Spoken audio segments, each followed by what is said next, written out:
आणि वंचित बहुजन आघाडीचे नेते प्रकाश आंबेडकर सध्या एका पत्रकार परिषदेमध्ये संबोधित करतात। थेट जाऊयात। उत्तर प्रदेश के पहले चरण का चुनाव 10 तारीख से शुरुआत होगा। 2 दिन पहले वंचित बहुजन आघाड़ी की मीटिंग हुई। उस मीटिंग में उत्तर प्रदेश के इलेक्शन के बारे में चर्चा हुई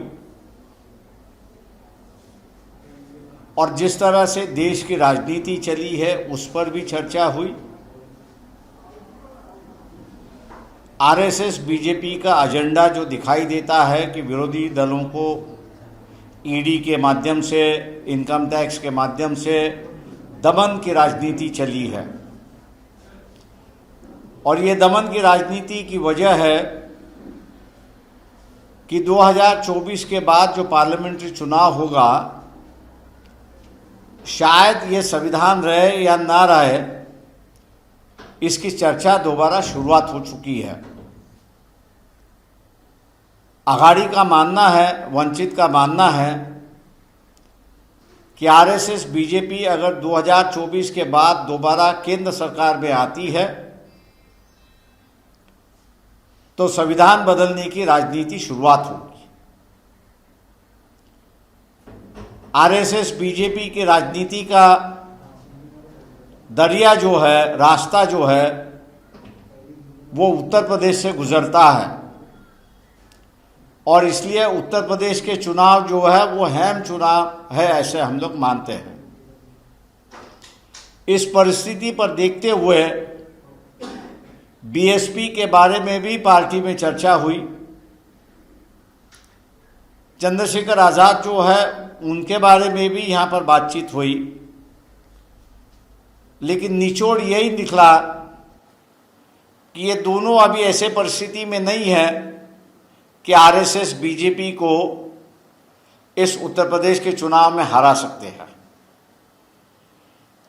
जो लड़ाई दिखाई दे रही है वो सीधे सीधे समाजवादी पार्टी और उनके सहयोगी दल और आरएसएस बीजेपी, इनके बीच में ये टकराव दिखाई देता है और इसलिए पार्टी ने फैसला किया कि जितने भी यूनिट हमारे हैं,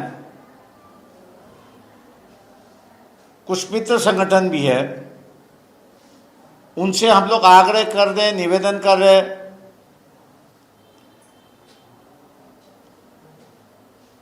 कि पार्टी ने जो फैसला किया है वो उसके साथ में आप चलिए। जितने अम्बेडकरवादी हैं उनसे भी हम लोग ऐलान कर रहे हैं, जो इंसानियत में विश्वास रखते हैं उनसे भी हम लोग ऐलान कर रहे हैं कि उत्तर प्रदेश के इस चुनाव में समाजवादी पार्टी को वो जिताए और समाजवादी पार्टी को हम समर्थन करते हैं। मैं उम्मीद करता हूं कि जिस तरह से पिछली 15-20 सालों में अम्बेडकरवादियों ने अपनी एक आइडेंटिटी बनाई थी, इंसानियत के जो पुजारी हैं उन्होंने अपनी एक आइडेंटिटी बनाई थी, वो अपनी आइडेंटिटी बरकरार रखना चाह रहे हैं। लेकिन अगर संविधान ही नहीं रहा तो इस आइडेंटिटी का कोई मतलब नहीं है और इसलिए संविधान अगर 2024 के बाद बचाना है तो आरएसएस बीजेपी को इस इलेक्शन में शिकस्त देना ये ज़रूरी है, ऐसा हम लोग मानते हैं और समाजवादी पार्टी की सरकार अखिलेश के नेतृत्व में उभर आए, यही हम लोग इच्छा व्यक्त करते हैं और इसी से हम लोग अम्बेडकरवादियों से ऐलान करते हैं कि इस बार हम लोग बीएसपी का विचार ना करें, चंद्रशेखर आज़ाद का विचार ना करें, अपना वजूद हम लोग दोबारा बना सकते हैं, बनाए हुए हैं, सिर्फ उसको बरकरार रखने की बात है। संविधान अगर बचता है तो उसको बरकरार रख सकते हैं और इसलिए इस इलेक्शन में मैं सभी इंसानियत के पुजारियों को और अम्बेडकरवादियों को ऐलान करता हूं कि वो समाजवादी पार्टी के ही उम्मीदवारों को वोट दे और भारी वोटों से जिताए।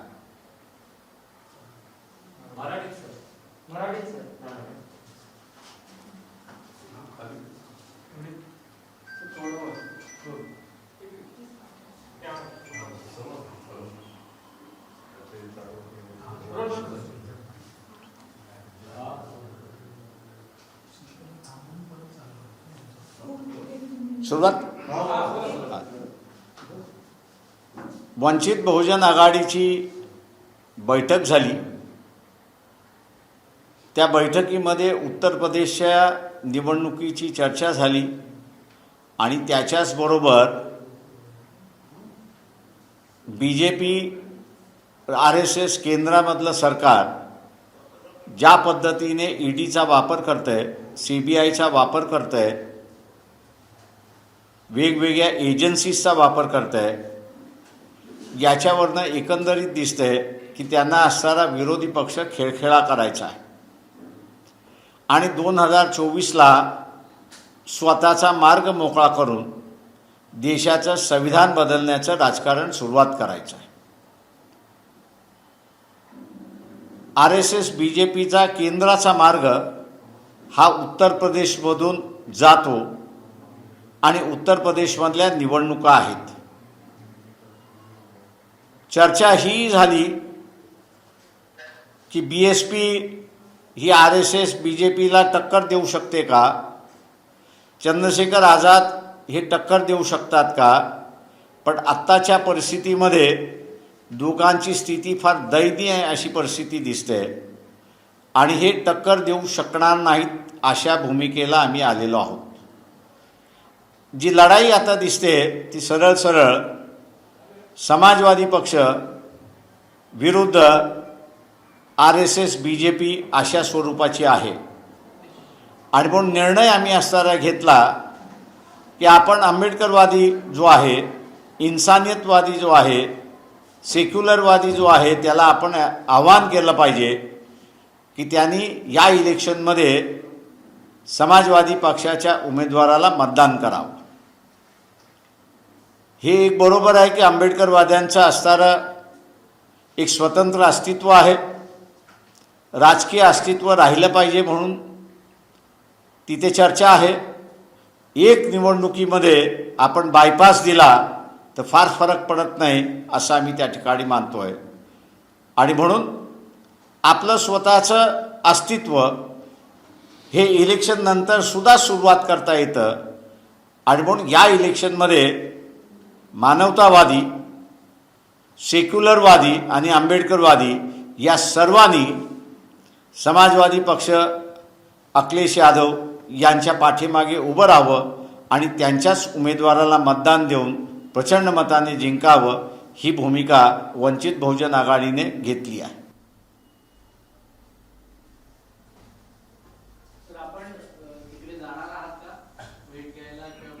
ते अजून असताना हाऊस टू हाऊस प्रचार चाललाय, तो बदलत नाही तोपर्यंत जाण्याचा प्रश्नच येत नाही। मुंबई महानगरपालिकेची निवडणूक देखील जवळ आलेली आहे, आपल्या पक्षाची काय भूमिका असणार आहे? ते आम्ही असताना मुंबई महानगरपालिका ह्यावेळेस सिरियसली लढणार आहोत। इतके दिवस आम्ही लढत नव्हतो कॉर्पोरेशन, यावेळेस आम्ही सिरियसली लढणार आहोत। पण त्याच्याचबरोबर युती ज्यांना कोणाला करायची आहे त्यांच्याबरोबर आमची दरवाजे मोकळे आहेत, फक्त BJP RSSला बंद आहेत। महाविकास आघाडी इन्क्लुडिंग एव्हरीबडी। तर उत्तर प्रदेशच्या निवडणुकीमध्ये आंबेडकरवाद्यांनी बसपाला मतदान न करता सपाला मतदान करावं असं आवाहन वंचित बहुजन आघाडीचे नेते प्रकाश आंबेडकर यांनी उत्तर प्रदेशमधल्या मतदारांना केले। ABP माझा, उघडा डोळे बघा नीट।